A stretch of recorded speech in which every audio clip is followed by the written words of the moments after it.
Good afternoon. Welcome to Sports Nothing But Sports with Ken Sterling for Monday, December 30th, 2019. Brought to you by the great people at Today's Dentistry. Dr. Mike O'Neill, the best dentist that there is, that there ever will be. Call Dr. Mike O'Neill. Become his next new patient. 317-849-2933. We're out here at the Indiana Farm Bureau Practice Center where the Colts are taking care of their season wrap-up business. Frank Reich meeting with the players signing stuff for each other. They're at their lockers, cleaning out their lockers. The season is over. It's time to start thinking about 2020. Let's talk to Darius Leonard, who's got a Pro Bowl ahead of him. I saw what you wrote on T.Y.'s jersey, Darius. What prompted you to share those feelings with him? Just being here these 2 years with him, seeing what type of guy he is. He's a hell of a leader. He's just doing all the right things. He's a perfect example of how to be a pro, and I definitely take notice of that. What do you do between now and the Pro Bowl? I stay in the weight room, take care of the body, ice tub, stuff like that. Just make sure that the body's 100% healthy going in there. For next year, what do you work on? I'm gonna have to look at the tape, see exactly what I did wrong here, how I get beat a lot. So, just want to go back and look at the tape and go from there. Walking out today, do you have a sense of anticipation for next year, or is it disappointment about the result this year? Both. Disappointed for this year, but you're definitely looking forward to next year, knowing what kind of foundation that we have here. That's Darius Leonard. Darius is one of the really, really good guys in that locker room, and there are a lot of really good guys in that locker room. Frank Reich, he had his season wrap media session today. Here's Frank Reich. Okay. Thanks for being patient, guys. Just finishing up, meeting with a lot of players before they head out of town. That's always really encouraging. At the end of the day, that's what this business is about. It's about the people that you interact with. So good to meet with those guys before they left. Just wrapping up for the year. And one of the themes that we've talked about as a team this year, I remember about halfway through the year, we talked about healthy tension. And I put this diagram. I wish I could put the PowerPoint up that I showed, but it's just about how you have to have a healthy tension to deal with things. So, as we were sitting there this morning, that we feel that healthy tension. We feel on one hand, on one side of the equation, you feel the disappointment, the heartache, the devastation, if you will, because when you put as much into it, that's what it feels like of not reaching our goal and ending the season on not a positive note. And so you gotta feel that, and you gotta own that, and you gotta take every ounce of ownership of that, and that's really important. But it's healthy tension, so that means there's got to be something keeping it in balance on the other side. And what keeps it on balance on the other side is all the positive stuff that happened this year, and there was a lot of positive, and that positive starts with our players. We have great football character. We have very talented players. We're building a foundation of players that can have sustainable success, and that's what we're looking for, sustainable success. So it's all about, you get statistics. We're not a statistics-driven team, okay? We're not a statistics-driven team, but the way we talk about statistics is it gives us feedback. They're feedback loops, okay? So when we're talking about this healthy tension, so I can say some of the good is it starts with our players, but then I look at what the production that we're putting on the field, and when we look at some of the stats to get feedback on how we're producing, there's a lot of areas of improvement, starting with the passing game. We need to be better in the passing game on both sides of the ball. We need to get more production on the offensive side of the ball. In big plays, we need to be higher percentage. There's a lot of areas we need to get better in that area. Defensively, we need to get better in the passing game. We need to put more pressure on the passer. We need to be better in coverage than we were, generally speaking, as a whole. Those are areas that we need to feel probably a little bit over here. But the positive, there's a lot of things statistically showing us that there's a lot of good happening. Running and stopping the run. We believe those are really important. Over here is the hidden yardage thing, the penalties thing. I could go on and on, right? There's a lot of things over here that, in fact, that we would say are good feedback loops of things that are important to championship football. I mean, these are foundations that can go forward that are necessary for championship football. And we just need, in some of the other areas where we've been weak, we just need to continue to fight to get better. And everything will be evaluated, and everything is held accountable. So then the last part of this healthy tension discussion, or a theme that we've talked about, is the important thing about healthy tension is, rather than just running away from, when you have a problem over here, you don't just run away from it. You have to run to something. You have to run to something in order to have healthy tension, right? You're not just running away from something. And so what we've talked about all year long is what we run to is we run to get 1% better every day. Go 1-0. That's our vision. That's always been our vision. It's going to be it as long as we're here. That Chris and I talk about this all the time. We are a process-oriented team. We are a process-oriented team. We believe in people, and we believe in process. And when you focus on that, the results come. They're the byproduct of all this stuff. You literally, during the course of the year, I'll read something, Chris, we send each other 1,000 text messages during the course of the year of things from the greatest coaches of all time. This is how you do it. This is how you build sustainable success. It seems counterintuitive to not think about wins and losses, but that's the way championship teams do it. That's the way we're going to continue to build it. That's our vision.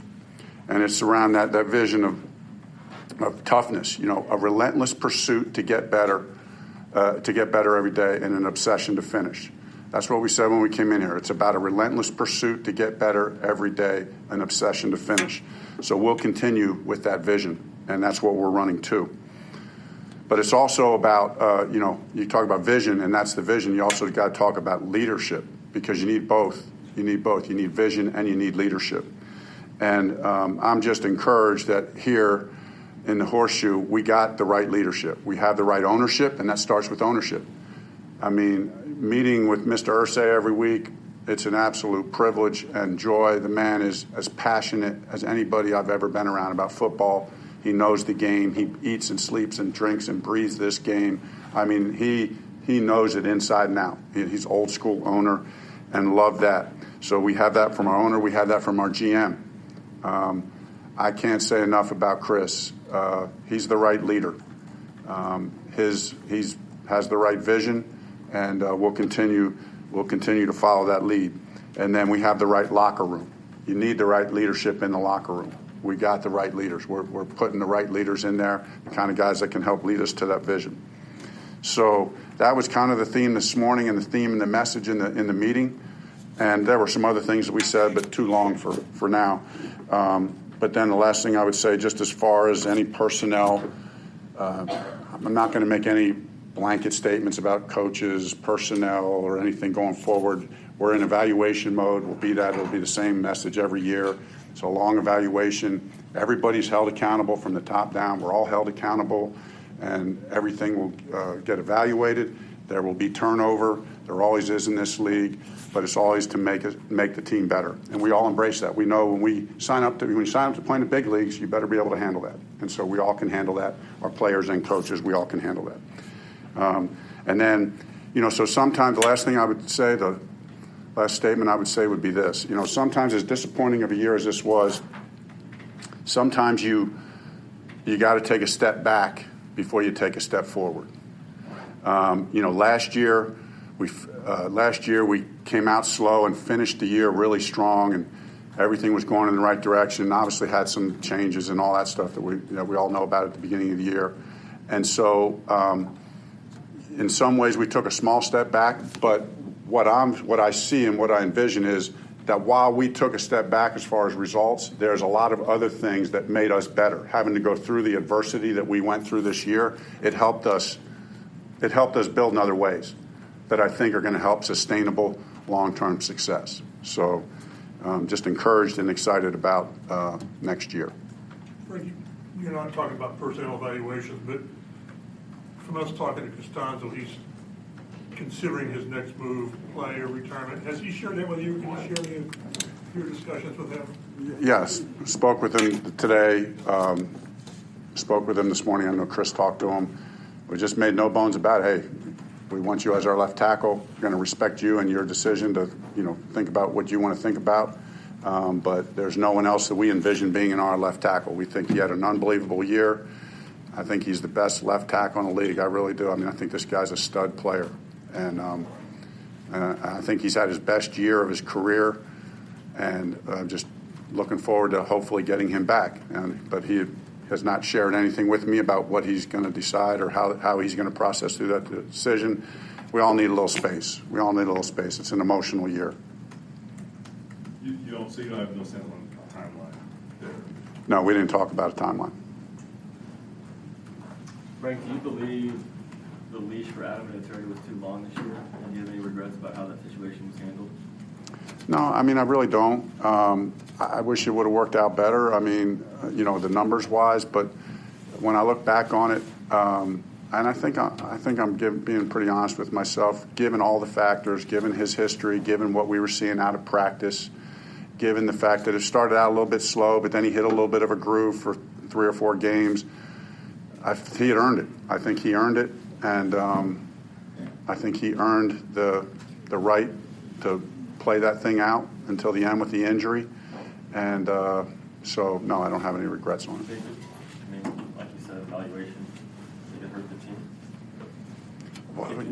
Well, obviously we all, I mean, it goes without saying that any missed kick or missed throw or missed block or missed tackle hurts the team. So, yes, that's understood. With that said, who knows what's going to happen with Adam, but did Chase show you enough in this end of the season to show that, he could be in line to potentially be you guys' next kicker? Yeah, I mean, we'll evaluate that going forward. Chase did an excellent job. He did an excellent job. He stepped in. He did a good job, so that all gets factored in. But for the short time he was here, he did well. Has Adam expressed an interest in returning next year? You know what? We haven't even talked about that. He just had that procedure done. He's in the middle of that rehab process and, working hard at that, so we have not had that discussion yet. Do you have any second thoughts about how you guys handled T.Y. at the end? I mean, he fought through this, and he told us it was a tear. But should have set him down longer, or any second thoughts? No, I mean, no, I haven't had any second thoughts or second guesses on it. We made the best decisions that we could make with the information that we had, with the feedback that we were getting from him, knowing who he is, knowing the time of season that we were at. We made the decision that we thought was best. And from what you've seen when he's healthy, he's still is that guy. I mean, he looked good. He looked good yesterday. I mean, he looked fast. You just want to get him the ball more. He's a guy. I said it yesterday. If we're gonna fulfill our vision and win the games that we want to get, he has to be at the center of it. I mean, we're still going to be a run the ball team, but T.Y.'s got to be at the center of it. He's a great player, and it's our responsibility to get him involved and get him the ball. Hey, Frank, you made a mention that you guys want to improve in the passing game. You being a former quarterback, obviously a play caller, do you think you could have did anything differently to kind of help the passing game when you sit there and self-analyze or evaluate yourself? Sure. Whenever you lose, it's never, I mean, at least the way I am, I think most players and coaches are like this. I mean, when we lose, I feel responsible. I feel like it wasn't a good enough game plan. I didn't call the game well enough. I didn't prepare the team well enough. So I hope we have a room full of players who feel that way too. But then you got to get over that pretty quick. I mean, you understand. You want to feel like that. You want to take ownership of it and get better. So I'm always looking at ways to get better. And so every win or lose, I try not to let the fact that when we win, I still try to be critical of myself. So we could obviously there were game plans that we weren't able to get T.Y. the ball enough. And we weren't good enough in the passing game, and I'm part of that. I'm a big part of that equation. And with that said, we talked about it a little bit yesterday after the game with the Jacoby situation. I mean, when you're the quarterback, the blame's going to be thrown at you. You look at Jacoby's numbers, less than 20 yards passing a game. What could you guys have done better to get more out of him in that area? I know you guys have dealt with injuries, but you see quarterbacks still be effective no matter who's They're throwing the ball too. But, yeah, there's no doubt. The quarterback's job, and you guys know I say this a lot, but I speak from firsthand experience there. There's so many factors that are dependent on your success, but you still got to find ways to succeed in spite of some of those difficult circumstances. And so, but it's always going to appear worse and better when things go good and when they go bad. I look at the struggles we've had in the passing game as they were team struggles. Obviously, primarily offense. That starts with coaching and certainly playing and personnel and all that. It all gets evaluated. We got to hold ourselves accountable. I mean, we know our fans want championship football. We're used to around here in this area of the country of knowing how to throw the football. So we're going to throw the football, okay? We'll figure it out. We didn't do a good enough job this year. We will do better next year. You were talking about leaders in the locker room. Quentin Nelson today, who ran off, 5 or 6 things that he wants to work on to be better in year 3. How does a guy like that, who's probably going to be a 2-time All-Pro, having an attitude like that affect the other guys in that room? It's infectious. It's how I want to be. It's how I would want to line our players up here and just have them stand at this podium and say, man, I got to get better. I mean, whether it's an All-Pro or not an All-Pro, that's a rare mindset. That's a rare mindset. That's why those guys are here. That's how you get to the top. That's how you get to the top of your profession in the sports world, is that you think it's never good enough.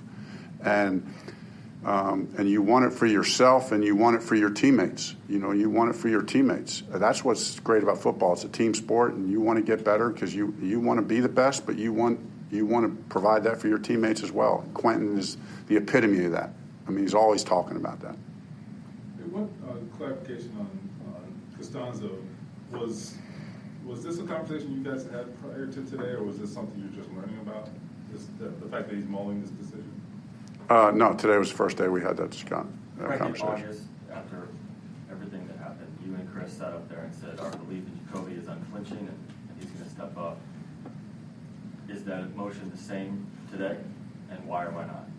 Yeah, I look back on the year Jacoby had it, and there was, like I've said, there's a lot of good stuff. And does he need to get better? Yeah, he needs to get better. I just said I need to get better. Quentin needs to get better. Everybody needs to get better. So we'll go through the evaluation process with Jacoby just like we'll go through it with everybody else. And he'll be held accountable just like everybody else is held accountable. I mean, you can't give detailed insight, but what does the evaluation process look like? Is that you watching every pass from the season, or how does it work? Yeah, so I'll give you a little bit of detail on it. I mean, Chris and I will go through it. We'll watch, and we'll probably do this together. But we'll watch game by game. Just watch the whole game, offense. So he and I get a feel of the flow of the game together, the flow of the season. Boom, boom, boom. Go through the whole year like that. But then, as an offensive staff, then we break it down. We watch the run game, and then we'll watch it by all the cut-ups, by concept, and then we'll do the same thing in the pass game. And then, then we'll evaluate it from a philosophical and conceptual standpoint, and then we'll evaluate the fundamentals and the technique behind the 2 different aspects of it. And we'll do the same thing in the pass, same thing in the run, related to the personnel. Do we have the right personnel to get these plays done right fundamentally? That's the fun part about this business. Some people may shy away from that business, but what I love about our players is our players want to be coached. Our players want to be told the truth, and we need guys in the room who want to hear that. That's not normal. I mean, nobody walks around. You don't hear too many people walking around saying, I wasn't good enough today. Can you tell me how I can get better? You know what I mean? But that's how the guys in our locker room think, and that's what we want. What part of the process will Jacoby get to sit in and watch with you, or does he come in at the end after you make the evaluation?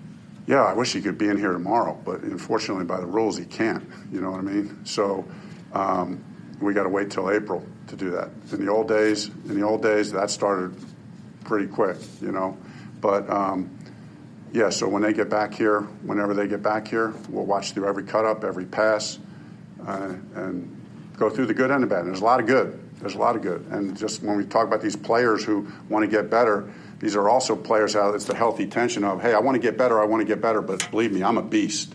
I think I'm the best. That's the healthy tension. I need to get better as a coach. I need to find ways to get better. Yeah, I feel really confident who I am, how good of a coach I am, or how good of a player I am. but I need to get better. I'm always going back. That's the healthy tension that you need. Confidence, belief, conviction, and man, I'm not good enough. I got to find ways to get better. I can get better. Help me get better. After the self-evaluation, at what point do you start diving into the draft? Because there's a lot of really good offensive talent coming. Yeah, really quick. I mean, Chris and his staff are already into it. So obviously, Chris and I'm into the season, so we'll get into that real quick. And that's exciting. That's the exciting part of it. That's the part of the process with this league. You get to add new talent every year. And when you look at, this is where I was saying about the right leadership with Chris. Just look at the draft picks that he's put on this team since he's been here. That just gives me a lot of reason for optimism that we're going to have a great draft and we're going to help this team get better. Frank, defensively, where do you think you are? Because last year I think we saw a steady progression, and this year I don't think it was as steady. It was a little more up and down. Can you make sense of it? I want to go back and look at the tape more thoroughly, but I think that's very fair. And I think where we're at is I think we got a lot of really good players and coaches trying to build the right system, had some struggles this year. Most of those struggles were in the passing game, all the factors that go into that. So we need to go back and get those cleaned up. Some of that, and I haven't evaluated. See, I know I saw a number of our strength of schedule was not that hard, but some of it you got to look at that offensively, defensively, how the schedule falls as far as the flow of the year. So we'll go back and evaluate all that. I think there was a good stretch there where I felt like our defense was playing really, really good football, not average, like good football, So I'm encouraged by that. But we got to take ownership of the bad as well. All right. Okay. Thanks, guys. That's Indianapolis Colts head coach Frank Reich. Lots going on with the Colts. We're going to talk about the draft for the next 3.5 months, trying to figure out what in the hell this team's going to do at quarterback, what they're going to do potentially at left tackle. Anthony Costanzo talking a little bit today about the possibility that he is going to retire. His contract is up. He's going to negotiate a new one, or he's going to back away from the whole deal. He's made $60 million, so you know what? He's not going to be panhandling at 465 and Keystone. He's not going to be one of those guys. I'm sure Anthony has taken really good care of his money. Indiana had a tough time yesterday. They lose by 7 at Simon Scott Assembly Hall against Arkansas. They didn't shoot well enough from beyond the arc. They did not shoot well enough from the line. And Trace Jackson Davis, they didn't give the ball to him in the second half. Arkansas made some adjustments, but Indiana, they would need to make some counter adjustments, and they didn't. They let the guards try to beat Arkansas's guards. How'd that work out? Indiana had an 11-point lead in the second half. That went away. Arkansas, they beat the Hoosiers 71-64. So Indiana, this coming Saturday, they're going to open Big Ten play. For what we would traditionally call the regular season, of the Big Ten. I know they've already played Nebraska. They played Wisconsin. They split those 2 games. They open up at Maryland. Tough place to play against a really, really tough team. Indiana's going to have to sharpen up in a lot of areas. If they're going to win games in the Big Ten, they're going to have to be able to play and function together as a team at a level that they really didn't during this preseason. Other than those first 7 games where they played cupcake competition, they haven't really looked too terribly good. Indiana's got to get better, and hopefully they're able to do that, or else this is going to be another long season that ends without Indiana going to the NCAA tournament. It's been a long time. This will be 4 calendar years. It's like Indiana, the last time they went to the NCAA tournament was 2016. That's the last time we had a Summer Olympiad, 2020. There's going to be another Olympics. You can't tell me that Indiana is going to go 4 straight years without going to the NCAA tournament, but I'll tell you what, they don't look like a team that's capable of it, do they? There is no cohesion on defense, and offensively, if they're not knocking down threes, they are a really easy team to defend. Yesterday, that's what Arkansas did. Eric Musselman looked like exactly the kind of coach you thought he was going to be. Musselman, really one of the best guys who does that. He's spent the last 4 years at Nevada coaching that program into relevance.